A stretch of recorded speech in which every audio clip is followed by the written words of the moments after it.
Buenas noches, amigos televidentes en todo el país. 2 accidentes de tránsito simultáneos dejan como saldo trágico 24 muertos y 22 heridos en el sector de Cochauco, en el kilómetro 8.5 de la vía Pifo-Papayacta al oriente de Quito. Según información del ECO 911, el accidente ocurrió cuando un bus de pasajeros proveniente de Colombia colisionó con un auto y más adelante se estrelló en la conocida curva de la muerte.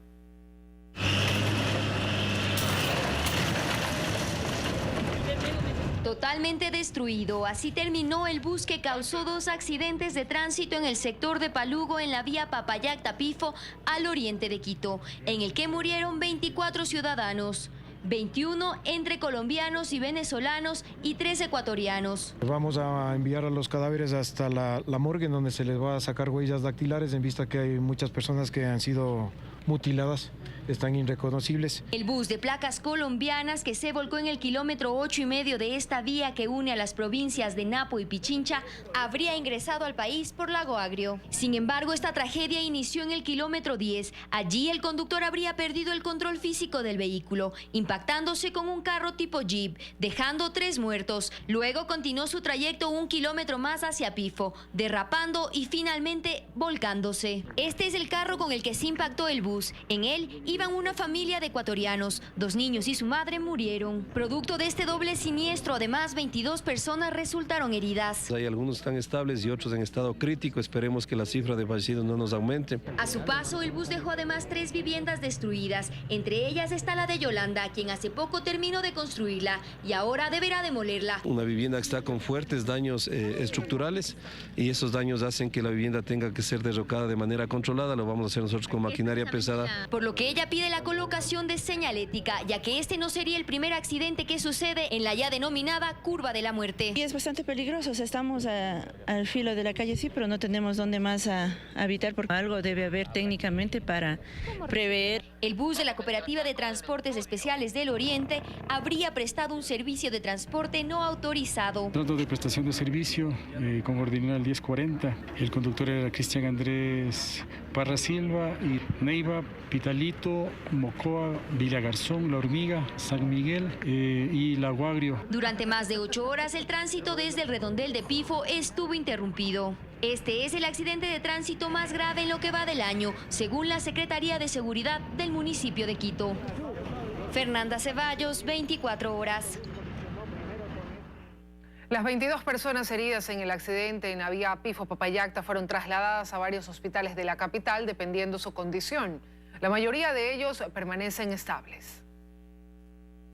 Latas retorcidas, vehículos destrozados, varias víctimas que lamentar y un par de decenas de ciudadanos que luchan por vivir y que se han convertido en la prioridad de las autoridades. De los 22 pacientes, tenemos 4 pacientes que están en condiciones críticas. Fue aproximadamente a las 5:40 que estos pacientes empezaron a llegar a las casas de salud de la capital. 8 de ellos se encuentran en el hospital de Calderón, en el norte de Quito. 4 son de nacionalidad ecuatoriana y 4 colombianos. Tenemos 3 menores de edad. Uno de ellos, el primero, está un poco crítico, ¿no? El estado de este menor se suma al de una persona más que presenta traumatismo cráneoencefálico y que continúa en evaluación. 2 menores heridos en el primer accidente fueron trasladados al Hospital Pediátrico Vaca Ortiz. Su condición es estable. Una niña de 5 años y un niño de 15 años de edad. Una niña de un politrauma, trauma de tórax, más una herida de mejilla y labio derecho y trauma cervical. 4 pacientes más fueron remitidos al Hospital de Especialidades Eugenio Espejo. Los cuales están siendo atendidos en nuestra área de shock y trauma de la emergencia y se encuentran al momento estables y siendo valorados por las distintas especialidades. Según las autoridades, entre los 22 heridos del accidente hay 13 ciudadanos colombianos, 3 venezolanos y 6 ecuatorianos. Aún se desconocen las nacionalidades de los 24 fallecidos. En Quito, Daniela Valencia, 24 horas. El director de la Agencia Nacional de Tránsito, Pablo Calle, aseguró que el bus accidentado tiene los documentos en regla de las autoridades colombianas, así como la licencia de conducir. El vehículo contaba con el seguro necesario exigido por la Autoridad de Tránsito colombiana, así como la revisión técnica, mecánica requerida para poder circular. los dos conductores que tenía la unidad, los dos conductores tenían el título habilitante requerido para conducir ese tipo de unidad. No existe una evidencia de que estaba omitiendo alguna norma para que haya tenido que ser detenido en algún control. En el paso fronterizo se exigen documentos relacionados con el seguro, documentos relacionados con autorización del paso en la frontera. Se ha pedido a la entidad responsable de solicitar estos documentos que nos envíen la constatación de que efectivamente se realizaron los controles requeridos y efectivamente estamos a espera de esa información. El ministro del Interior, Mario Toscanini, junto con el ministro de Obras Públicas, Boris Palacio, informaron a la ciudadanía sobre las disposiciones que se han adoptado después del accidente de tránsito ocurrido esta madrugada en la vía Pifo-Papayacta. Se ha removido al coronel Wilson Pavón como director nacional de tránsito. Ha removido el teniente Edison Zambrano, jefe de tránsito de Sucumbío. 9 personas estuvieron de turno, están siendo investigadas. Ha habido algunas inobservancias en la exigencia de los requisitos para el cruce desde en el CEBAP de esta unidad de transporte. Entre ellos el listado de grupo turístico, la tarjeta andina de migración, la póliza de seguro del vehículo, que incluye responsabilidades por daños a los ocupantes y terceros.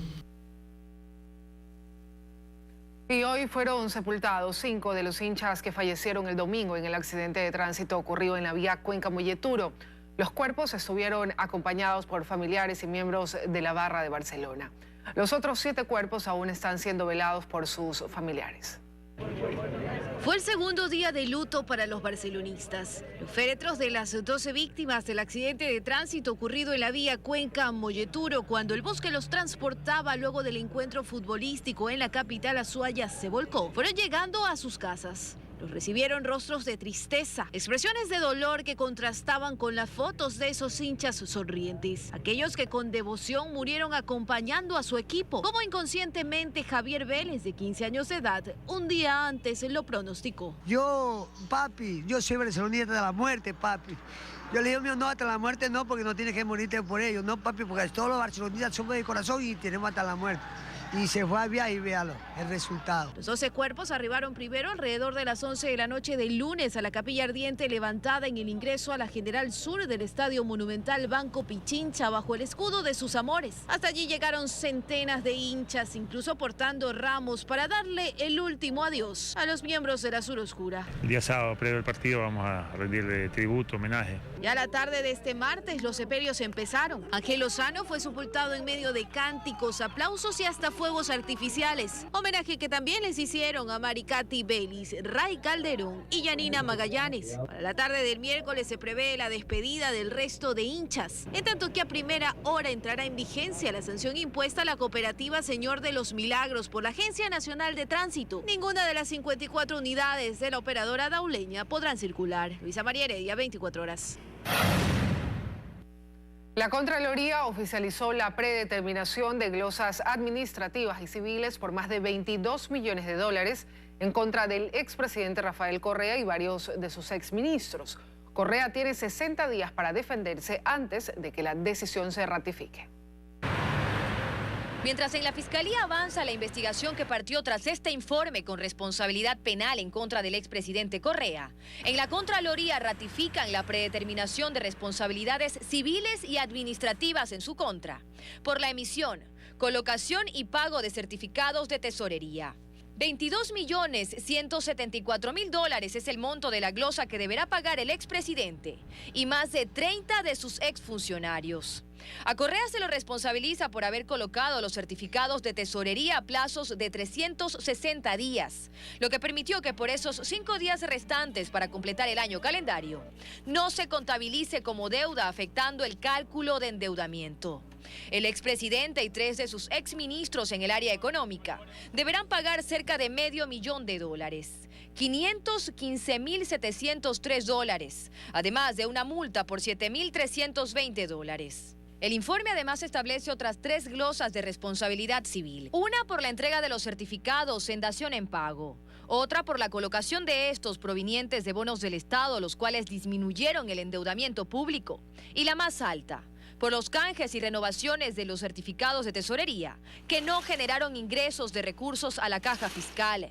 Allí la glosa es de $17.104.000. A Correa además se lo responsabiliza penalmente por emitir el decreto 1218 que permitió cambiar el cálculo de la deuda. En la Contraloría inició ya el proceso de notificación tras la aprobación de este informe. El expresidente y sus exfuncionarios tendrán 30 días para defenderse en el caso de las predeterminaciones de responsabilidades administrativas y 60 días para las civiles. Luego de ello, la Contraloría en 30 días más podría ratificar la sanción económica. Dayana Monroy, 24 horas. 11 informes con indicios de responsabilidad penal vinculan a Fernando Alvarado en actos irregulares tras su paso por la función pública. Contratos a empresas familiares y comisiones por servicios no prestados están en la lista de los principales hallazgos que comprometen la situación legal de Alvarado y su familia. Aun cuando el proceso que enfrenta a Fernando Alvarado por presunto peculado lo tiene frente a la justicia, existen otros casos en los que se investiga un posible enriquecimiento ilícito, tráfico de influencias y no se descarta lavado de activos. De los informes generales de Contraloría se desprenden varias irregularidades detectadas. Los contratos con empresas familiares revelan, por ejemplo, que la agencia creacional de propiedad de Vinicio Alvarado Espinel y Percrea de Carlos Alvarado Espinel recibieron del canal público Gama TV, al mando del gobierno, más de $931.300 por concepto de comisiones, monto que según los auditores no se debió pagar. La unidad de gestión de medios al mando de Fernando Alvarado Espinel tenía a su cargo Gama TV, canal que mantuvo cuestionadas relaciones comerciales con las empresas publicitarias precisamente de los Alvarado Espinel. Esta información es cotejada con los recientes reportes de la Unidad de Análisis Financiero y Económico sobre los movimientos financieros de los hermanos Alvarado Espinel. Los de Vinicio Alvarado, que entre 2010 y 2017 dentro del sistema financiero nacional superaron $1,5 millones de dólares, y de Fernando Alvarado Espinel en el mismo periodo más de $800.000 como operaciones inusuales e injustificadas. El manejo de los medios públicos con los hermanos Alvarado como pieza clave del manejo integral de la comunicación deja al descubierto otras irregularidades, como el pago de comisiones publicitarias por servicios inexistentes.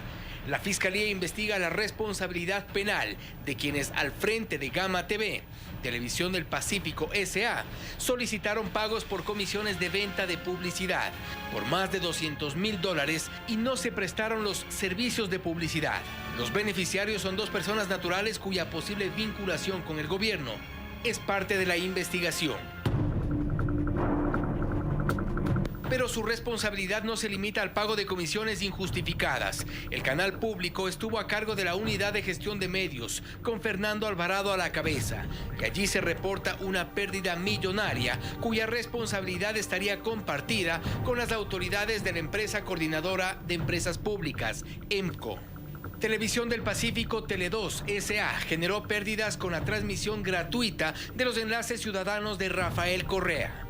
La Contraloría responsabiliza a sus directivos y funcionarios de Estado por no realizar las gestiones para el cobro de más de $6.600.000 por la transmisión de los 119 enlaces, por los que no hubo ingresos y hubo pérdida de audiencia. Y de este informe se desprenden otros, un total de 11 de momento, con indicios de responsabilidad penal en contra de varios exfuncionarios. Su desenlace queda en manos de la Fiscalía. Fausto Yepes, 24 horas. El expresidente Rafael Correa compareció ante la comisión encargada de analizar el asesinato del general Jorge Gabela en medio de faltas de respeto y reproches. Según el exmandatario, si el perito Roberto Mesa conoce el nombre de los autores intelectuales del delito, debería revelarlo al país. Yo les voy a solicitar a los señores de la sala. Fue a minutos de iniciada la comparecencia del expresidente Rafael Correa ante la comisión que analiza el asesinato del general Jorge Gabela, que se produjeron los primeros roces. Los reclamos fueron diversos. Yo no voy a aguantar insolencias de nadie. peor de los politiqueros de siempre. Usted es un prófugo y usted tiene que responder a la justicia. Y así continuó a lo largo de la sesión. El respeto no se lo impone, sino se lo gana. ¿Cómo sufre, señora asambleísta? Guarde el odio para otra cosa. No se puede representar a un pueblo con odio. Y lamentablemente hoy la comisión se ha salido de las manos porque usted no ha podido tomar las riendas de la misma. Toda esta discusión centrada nuevamente en la existencia del tercer producto y si el exmandatario alguna vez lo tuvo en su poder. El exministro Serrano categóricamente señaló que usted conocía el tercer producto y los nombres de los asesinos. ¿O mintió Pepe? ¿O está mintiendo usted? O sea, el acto de que me entregue un informe de tantas páginas, no. Es una reunión en que me expone los resultados. Estuvo en conocimiento del presidente de la República, Rafael Correa. Luego fue el turno del perito Roberto Mesa, quien vía Skype repitió su versión y dijo conocer los autores materiales del delito. Y si el perito Mesa conoce los autores intelectuales, que se los diga al país, por el amor de Dios. Pero ¿quién puede decir que se me borró de la computadora? Mesa insiste en que el informe final de la evaluación respecto a la muerte del general Gabela revela que el asesinato fue desarrollado por delincuencia organizada. A pesar de ello, recalca que la cláusula de confidencialidad le impide revelar mayores detalles. En Quito, Daniela Valencia, 24 horas. Desde diciembre de 2008 hasta el 24 de mayo de 2017, cuando finalizó el mandato de Rafael Correa, los aviones presidenciales realizaron más de 300 viajes al exterior. 185 no constan en decretos ejecutivos ni acuerdos ministeriales, según una investigación de Diario El Universo que revela que los aviones presidenciales visitaron paraísos fiscales. Visitas de Estado, giras, cumbres y demás. No fueron pocos los motivos por los que el expresidente Rafael Correa y sus funcionarios salieron del país en la última década. El Legacy 600 comprado en 2008 en $28 millones y el Dassault Falcon 7X adquirido en 2013 por $50 millones. Fueron los aviones en los que se realizaron en total 344 vuelos. A bordo de 108 de ellos, el expresidente Rafael Correa. Venezuela, Estados Unidos y España fueron los países más visitados por el exmandatario y su comitiva, pero también constan Rusia, Inglaterra, Francia y Emiratos Árabes Unidos. La mayoría de ellos registrados en diferentes decretos ejecutivos de público acceso que se encuentran colgados en la página web de la presidencia.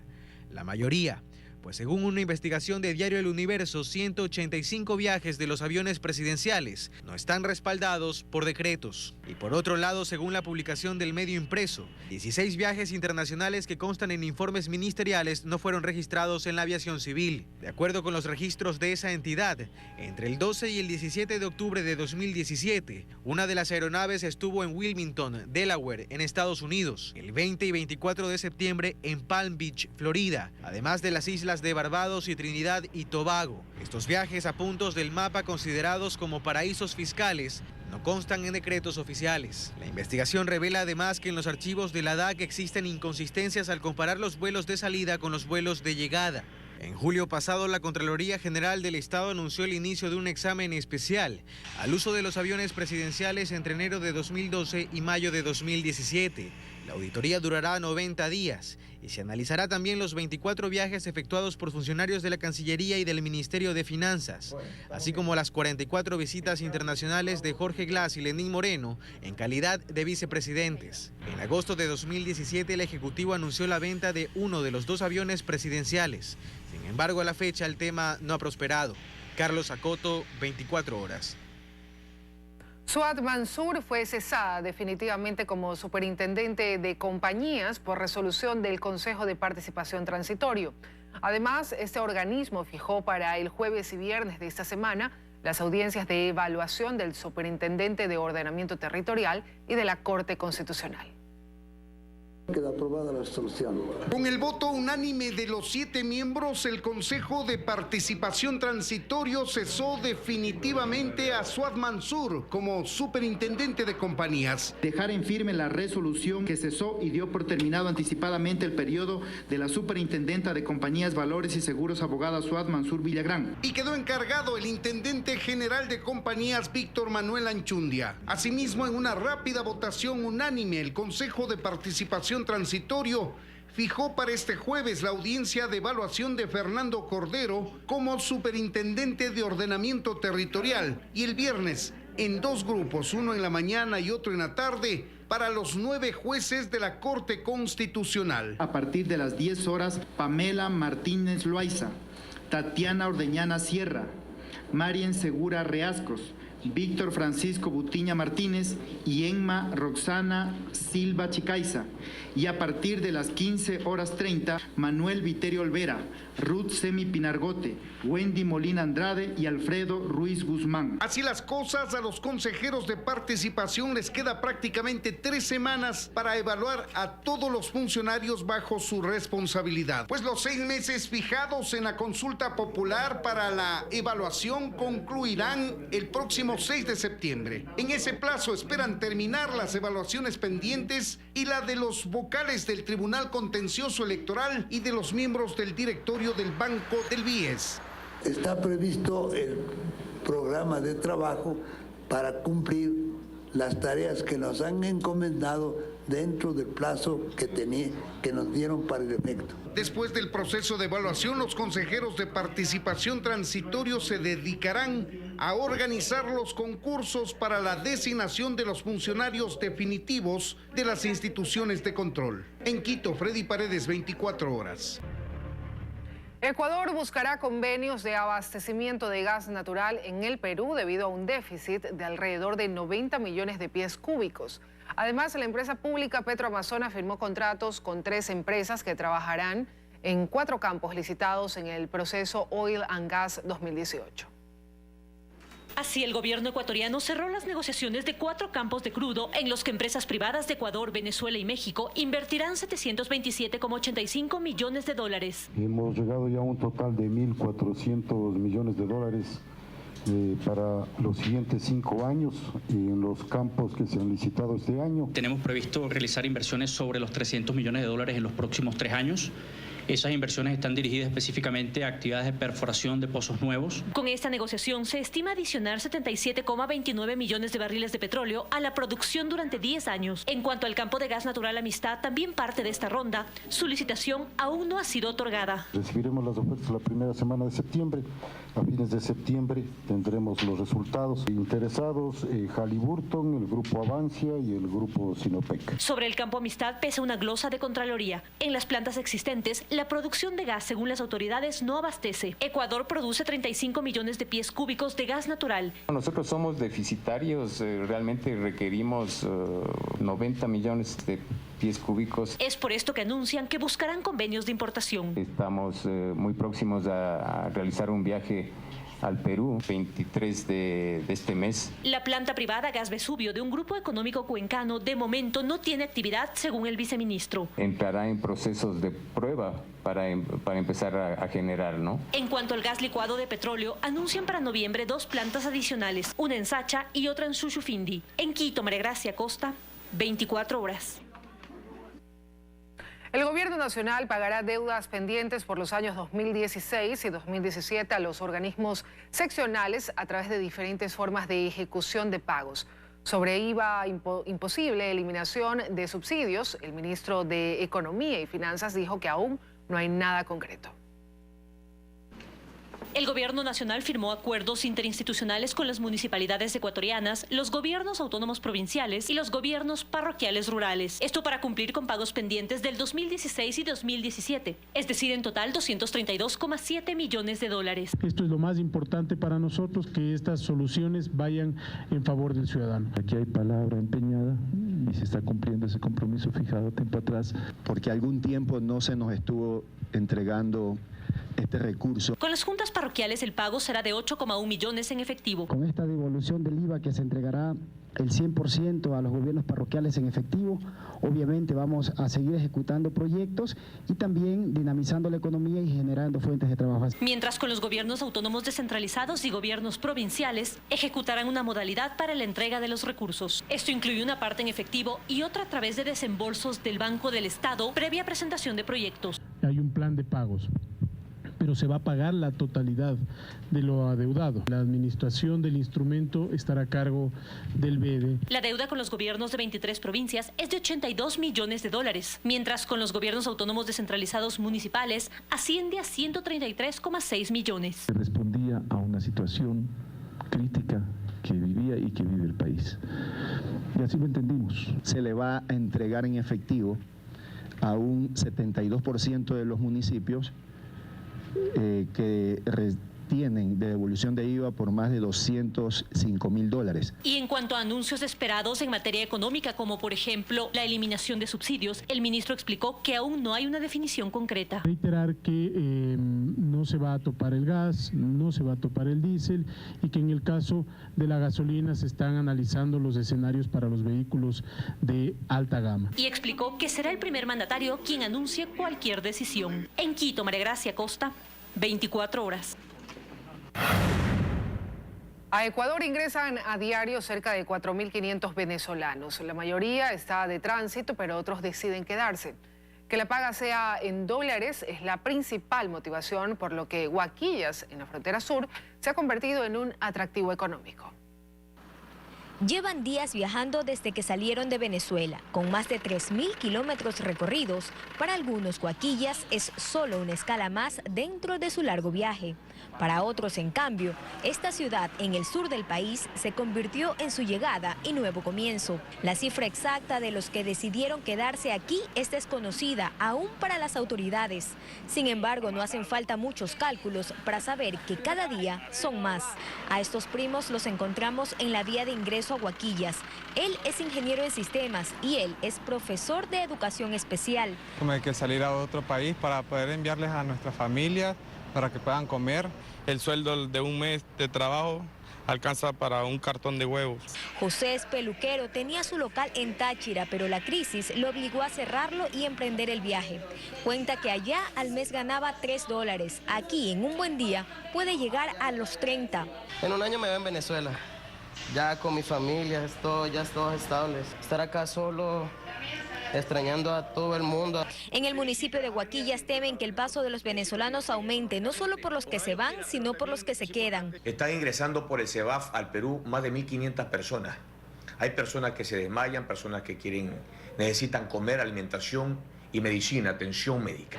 Este es el Parque Central de Huaquillas. Aquí en el Algarrobo se reúnen todos los venezolanos que llegan a la ciudad.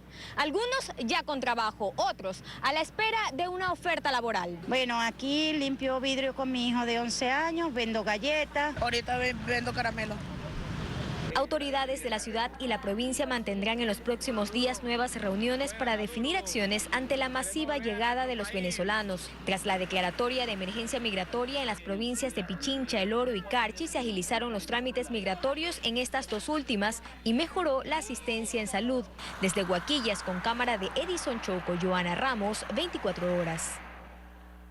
Daños a la propiedad pública, privada, intentos de saqueos y 7 detenidos son algunas de las consecuencias de las protestas que desde el lunes protagonizan pescadores artesanales de Puerto Bolívar en la provincia de El Oro. Demandan el respeto a las 8 millas marítimas para realizar sus faenas. La calma duró apenas horas y los disturbios que empezaron la mañana de lunes volvieron a tomarse las calles de Puerto Bolívar en la provincia de El Oro la tarde de este martes. Son pescadores artesanales que reclaman a las autoridades por el control en las 8 millas marítimas que se ha fijado para su pesca. Límite que ha sido roto, dicen, por los llamados barcos bolicheros. Se buscan soluciones, asegura Rosa López, gobernadora de la provincia. Se les ha hablado con mucha claridad, hay una norma, hay una ley, hay un reglamento que establece cuál es su área de trabajo y su área de trabajo está fuera de las 8 millas, no está dentro de ella. Ellos tienen que respetar lo que dice la ley, de lo contrario serán responsables también de la inseguridad que se desarrolla dentro de los mares. Como consecuencia de los disturbios, los ventanales de la Capitanía de Puerto y de la Fiscalía completamente destrozados, además de daños a la propiedad privada e intentos de saqueo. Acciones que para las autoridades ya nada tiene que ver con las demandas de los pescadores artesanales. Hablan más bien de quienes, aprovechando que el problema se sale de las manos, quieren pescar a río revuelto. No más alteraciones del orden público, no más afectaciones a instituciones que son del pueblo, que son del Estado ecuatoriano y que no tienen ninguna justificación. Cerca de 200 policías se movilizaron hasta el malecón de Puerto Bolívar para hacer frente a las protestas. Al momento hay 7 personas detenidas. Se prevé que este miércoles se realice una reunión entre asociaciones pesqueras y autoridades locales. Carlos Acoto, 24 horas. En una nota periodística publicada el pasado 8 de agosto, este noticiero reveló cómo una exfuncionaria pública incrementó en 28 veces su patrimonio con tan solo 11 meses de trabajo en la Fiscalía General del Estado. La ciudadana aludida, Vanessa Roballo, hace su derecho a la réplica y a través de una carta asegura que ese incremento patrimonial corresponde a la actualización del avalúo catastral del municipio para 2018, que en algunos casos se dio en hasta un 300%. Roballo dice que su casa fue construida 7 años atrás en un terreno de su propiedad y que lo tiene de hace 20 años, que los gastos de construcción los ha solventado con venta de inmuebles heredados de su madre y todo esto, dice Roballo, ha sido declarado.